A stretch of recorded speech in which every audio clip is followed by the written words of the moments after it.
Escocia sin límites, capítulo 28.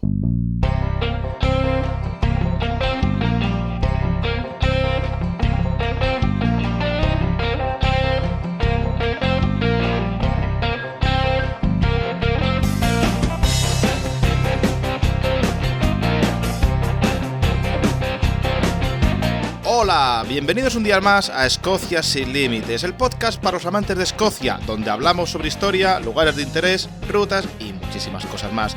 Para todos aquellos interesados en conocer, en venir a Escocia, o para todos aquellos que vinieron y están deseando volver, porque Escocia es así, Escocia te atrapa.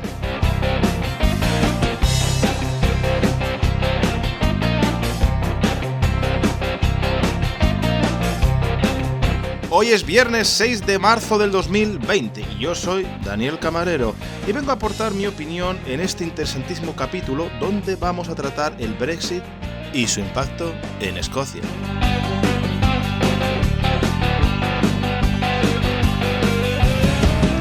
Bueno, ¿cómo arrancamos hoy? Arrancamos fuerte con esta intro que ha hecho Daniel, invitado ya, siempre que haya invitado, siempre que se preste, pues hará la introducción el invitado. Para que sepáis que hoy hay una entrevista. Nos hubiera gustado hacerla antes, pero por cuestiones de agenda no hemos coincidido y es un tema importante el que vamos a tratar hoy. Me hubiera gustado hacerlo antes del capítulo 28, pero no había manera de cuadrar las agendas antes. Entonces, quería presentaros a Daniel Camarero. Ya se ha presentado él. Dani, eres licenciado por la Universidad Complutense de Madrid, ¿verdad? Sí, es verdad. Fui licenciado en Sociología, estuve allí estudiando pues casi más de 6 años. Y uno de esos años estuve en Newcastle estudiando como parte del programa de Erasmus. Bueno, pues Daniel vive en Edimburgo y ¿a qué te dedicas? Cuéntanos a qué te dedicas. Bueno, pues yo ahora trabajo dando servicio para una entidad bancaria y trabajo como supervisor.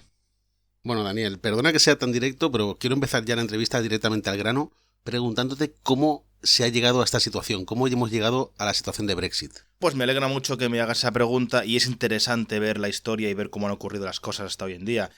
Hay que remontarse primero, como mucha gente recordará aquí, al 2015, cuando ya David Cameron prometió durante su campaña que iba a hacer un referéndum.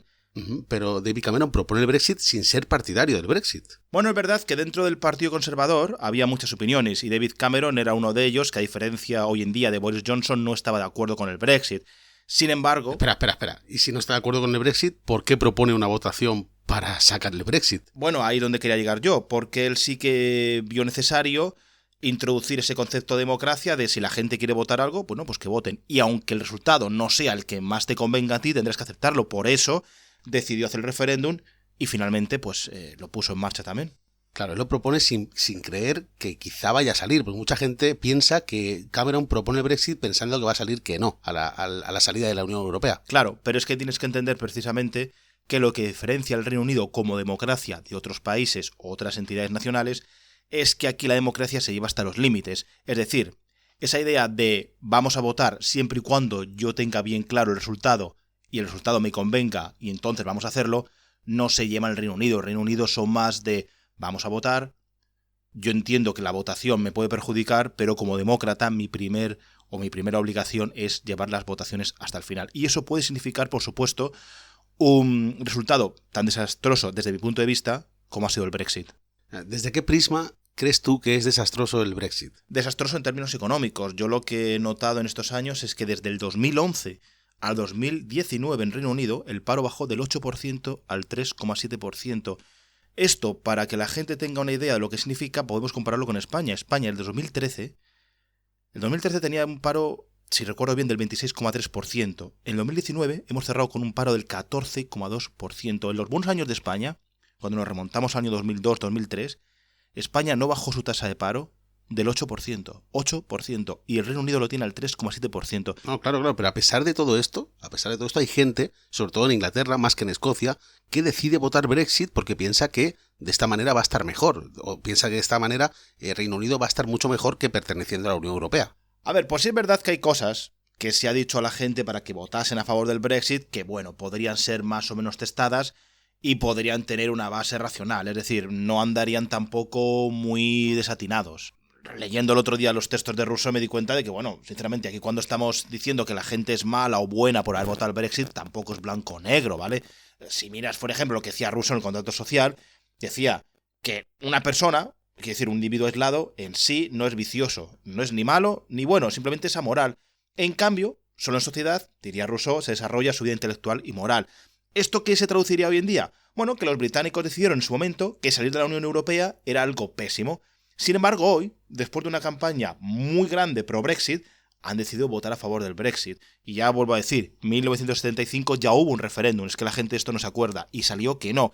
Y un dato muy rápido, fueron los partidos de izquierdas, no los de derechas. Y hablas de una campaña pro-Brexit. ¿Quién promueve esta campaña? Pues la campaña pro-Brexit está promovida básicamente por los partidos más cercanos a la idea de que Europa no debería representar a la sociedad británica, es decir, que ellos deberían, en nombre de esa supuesta democracia, decidir por sí mismos. ¿Qué partidos son estos? Bueno, pues tenemos aquí una lista de ellos, por supuesto. El primero es el Partido Conservador, aunque sí que es verdad que hay divisiones internas, no siempre sí, no siempre es no. Como he dicho antes, Boris Johnson se le ve como un hooligan en Europa, pero recordemos que David Cameron no quería salir de Europa, a pesar de poner sobre la mesa la idea del referéndum. El Partido Laboral, por supuesto, dicen que no al Brexit, por ejemplo, son pro-europeos, pero tengo que decir una cosa, Jeremy Corbyn no fue muy partidario de Europa, fue más bien euroescéptico hasta que una de sus miembros del partido fue asesinada, una de las personas que más promovía la Unión Europea, como fue Joe Cox. Y luego, por supuesto, tenemos el partido de Nigel Farage, tenemos aquí el UKIP, que siempre ha dicho Europa no. Luego tenemos el Partido Nacionalista Escocés, que dijo Europa sí, Brexit no. El Partido Liberal, por supuesto, dijo Brexit no, Europa sí. Y los Verdes dijeron siempre Europa sí, Brexit no. Realmente, digamos que los más acérrimos de salir de Europa han sido siempre el Partido Conservador, el partido de Nigel Farage, el UKIP, y quizás el Partido Laboral a veces entre medias, pero podemos decir que la mayoría de los partidos siempre han estado de acuerdo con quedarse en Europa.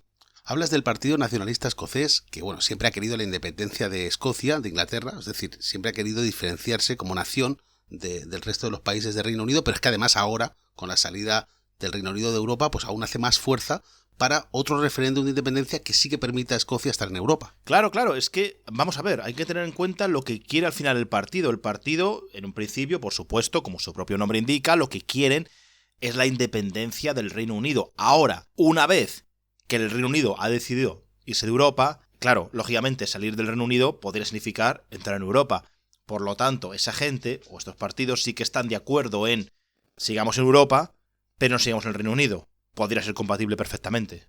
Y ya con el Brexit en marcha, con el Brexit aprobado y ya directamente aplicado, porque ya está prácticamente aplicado, ¿qué es lo que va a cambiar para el ciudadano en el día a día? Efectivamente, ¿qué va a cambiar? Bueno, pues primero, no es más lo que va a cambiar, sino lo que la gente, desde mi punto de vista, cree que va a cambiar. Un primer punto sería, por supuesto, la seguridad. Una libre circulación de personas en la Unión Europea podría llevar a más inmigración y habría gente que vincularía un auge de la inmigración con el auge de la criminalidad. En este caso, por ejemplo, no solamente se habla de eso, sino se habla también de actos terroristas como los que hemos sufrido en el Reino Unido hace un par de años, que hay gente que los relaciona directamente con esa alta tasa de inmigración. Eso sería uno de ellos, por ejemplo. Sí, el control de la inmigración ha sido un argumento que siempre los pro-Brexit han tenido muy en cuenta, ¿no? Es decir, siempre han fomentado que este desbarajuste de poder entrar y salir de Reino Unido siendo europeo, pues claro, todo esto viene porque va a haber países que van a entrar en la Unión Europea y entonces los británicos tienen miedo de que se plague todo esto pues de gente de Rumanía, de gente de Turquía, gente que en definitiva no habla inglés y que en un momento dado pueden venir a aprovecharse de las prestaciones que tiene el sistema de desempleo, por ejemplo, de Reino Unido. De todas formas, también hay una contrapartida de esto, porque Reino Unido, según los pro-Brexit, a Reino Unido le cuesta dinero pertenecer a Europa. Pues mira, al año sería aproximadamente 20.000 millones de libras. 20.000 millones de libras. 20.000 millones de libras, efectivamente.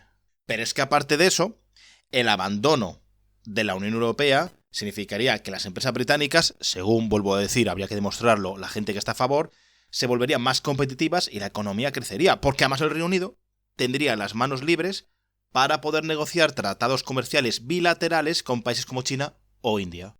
Claro, escuchando todo esto, ¿qué razón pueden argumentar los anti-Brexit para permanecer todavía en Europa? Bueno, pues mira, la primera razón sería porque pertenecer siempre a una unión te da una cierta garantía de seguridad. Digamos que desde la creación de la Unión Europea, Europa ha experimentado el mayor periodo de paz y estabilidad de su historia. Y digo más, salir de la Unión Europea significaría abandonar todo esto, porque claro, ¿qué pasa? Que por ejemplo las políticas de seguridad se hacen siempre a nivel europeo. Claro que cada país puede diseñar su propia política de seguridad y sus formas de actuación ante, por ejemplo, en el peor de los casos, un atentado terrorista, pero Europa necesita colaborar entre sí. Cada país tiene que proveer información a otros países para la lucha antiterrorista. Y si dejas de pertenecer a la Unión Europea, yo no voy a decir que efectivamente los países dejen de colaborar porque me parecería algo egoísta y algo estúpido, pero la transmisión de datos no sería igual. ¿Y cómo crees que todo este tema del Brexit va a afectar al turismo, sobre todo en Escocia? Pues como Escocia a día de hoy todavía pertenece al Reino Unido, por supuesto habría que analizarlo en términos de lo que le ocurriría al Reino Unido. Ahora que el Reino Unido ha decidido separarse y efectivamente va a ser efectivo después de un año, es posible que los pasajes eleven su costo, ya que estas aerolíneas normalmente deben renegociar sus contratos. Por ejemplo, tenemos aerolíneas, por ejemplo, como EasyJet o Ryanair, que podrían encarecer sus vuelos en los siguientes meses. Oye, hay una pregunta que me hace muchísimo la gente, es ¿el pasaporte va a ser necesario para poder entrar a Escocia? Pues mira, si te digo la verdad, el pasaporte es lo de menos. Por supuesto te voy a contestar esa pregunta. Quiero dejar bien claro que no cunda el pánico, que durante este año 2020 no va a haber estos cambios, ¿vale? Entiendo la preocupación, pero de verdad, 2020 no va a ocurrir nada. Ahora, ¿qué pasaría después del 31 de diciembre del 2020? Pues que una serie de nuevas medidas van a hacer que la experiencia de viajar sea diferente. Escocia va a estar siempre ahí, siempre es un placer recibir a gente y no creo que sea difícil venir.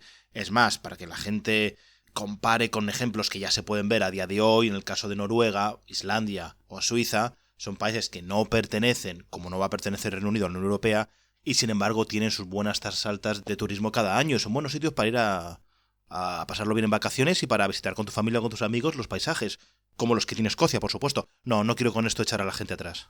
Y en sentido contrario, ¿cómo afecta esto al turismo de los británicos que quieran visitar países europeos o directamente salir del Reino Unido solo para sus vacaciones? Bueno, pues lo primero que habría que tener en cuenta es que para viajar a Europa, la gente necesitaría un pasaporte que no caduque en los siguientes 6 meses. Y aparte de eso, se pretende imponer visas de 6 libras para viajar a países de Europa. Claro, entonces el Brexit también va a afectar en sentido contrario, ¿no? Al turismo, digamos, que sale del Reino Unido para visitar países europeos. Bueno, primero tendríamos que tener en cuenta que, como he dicho antes, claro, el Brexit significa menos movilidad de personas. Por ejemplo, millones de ciudadanos británicos ya no podrán viajar, estudiar, trabajar en otros países europeos, jubilados británicos. A ver, Dani, podrán, pero necesitarán algún tipo de documentación, una visa. Bueno, podrán con visa, lo que hemos dicho antes, y dependiendo de los acuerdos a los que se llegue todavía en el 2020 con Europa. Solamente en España ya puede haber, bueno, vemos aquí las estadísticas que ya hay 500.000 de jubilados británicos que perderían el derecho a utilizar los servicios públicos. Sí, pero hablamos de casos de gente que ya vive en España, en Italia, en cualquier sitio, gente que es residente, no hablamos de turistas en este caso, es como nosotros. Eso es lo que ahora Europa tendrá que negociar con Reino Unido, qué pasa con la gente ya asentada. Por eso en el caso de mucha gente que vive en Escocia se hizo el pre-settlement para decidir si una vez que tú ya llevas aquí más de una serie de años, creo que eran 5 años viviendo en Escocia, tú ya tendrías derecho a quedarte aquí. Claro, no se puede aplicar las medidas con carácter retroactivo, sino una injusticia social. Y ya enfocándonos fuera de Europa, ¿a qué países quizá pueda afectar el Brexit de forma más directa ya fuera de la Unión Europea? ¿Qué países serían, digamos, los más perjudicados a nivel mundial? Los países que más van a sufrir precisamente lo que va a ocurrir en el Reino Unido son Camboya, porque envía el 7,7% de sus exportaciones al Reino Unido, y Malawi, que envía el 3,4%, 3,5%, 3,4% de sus exportaciones al Reino Unido, que sería el segundo país más afectado. ¿Por qué? Dirás tú, bueno, pues porque hay dos tipos de tratados. Hay uno que se llama Todo menos armas, que se diría EVA en inglés, y el sistema de preferencias generalizadas, que eliminan o disminuyen los aranceles sobre las exportaciones a la Unión Europea para los países en desarrollo, como estos dos que acabamos de citar. Bueno, ya para terminar, ¿tú piensas que si se celebrara otro referéndum en Escocia para la independencia, el resultado sería distinto a 2014? Bueno, aquí hay dos preguntas a contestar, aunque parece que sea una. La primera pregunta yo creo que sería, como creo que quieres decir, si el referéndum, el resultado sería sí. Afirmativamente yo creo que sí, que saldría que sí.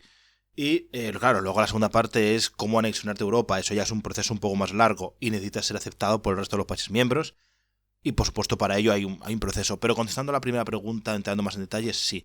Y es verdad que en el 2014 se dijo que no, pero precisamente uno de los argumentos para decir que no es que no querían salir de Europa. Exacto, es que esto puede hacer cambiar la intención de voto de mucha gente. Efectivamente, ahora como he dicho antes, ahora que el Reino Unido va a salir de Europa, si tú te independizas del Reino Unido, se debería entender que entras en Europa. Y digo se debería entender porque aún así luego es un proceso, podemos entrar en detalles, un poco largo, no es tan fácil salir de Europa, no es como decir me voy de casa de mis padres, entro en casa de mis colegas. Bueno, te has ido de casa de tus padres, vamos a ver si tus colegas te dejan entrar primero, porque a lo mejor tus colegas tampoco te dejan entrar, y eso sí que sería un problema más grave. Bueno, pues Daniel Camarero, muchísimas gracias por haber participado en un capítulo de Escocia sin límites. Seguro que este programa le ha parecido interesante a mucha gente que tenía dudas sobre Brexit y bueno, pues a pesar de que ha sido de los más densos que hemos hecho hasta ahora. Muchas gracias, Andrés. Es verdad que ha sido un poco denso, pero bueno, es que hablar de la política, hablar del Brexit siempre es meterse en detalles. Pero bueno, me quedo por lo menos con que seguro que hemos contestado muchas preguntas que la gente tenía en la cabeza, que ahora la gente lo tiene más claro. Y por lo menos pues saben que estamos ahí y que cualquier pregunta, de verdad, se lo digo, que no se corten, si algo no estaba muy claro hoy, que envíen las preguntas. Eso, si hay preguntas sobre Brexit te las haré llegar, si no te importa, y las respondes tú. Yo estaría encantadísimo de contestar preguntas, no me pareciera ningún problema. Pues Daniel, te tomo la palabra y si hubiera alguna pregunta te la haría llegar.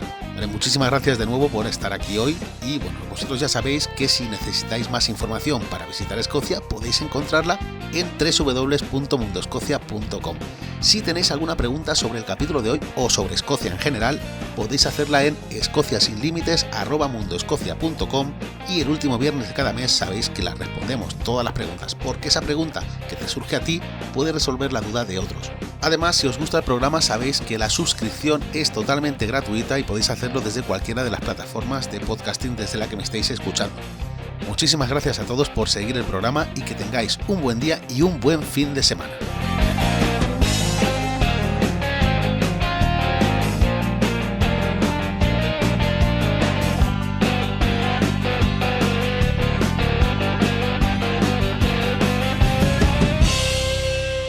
Muchísimas gracias, Andrés. Y os dejamos ahora con los éxitos de Rihanna. ¿Qué quieres que te diga? Que me ha hecho y digo y.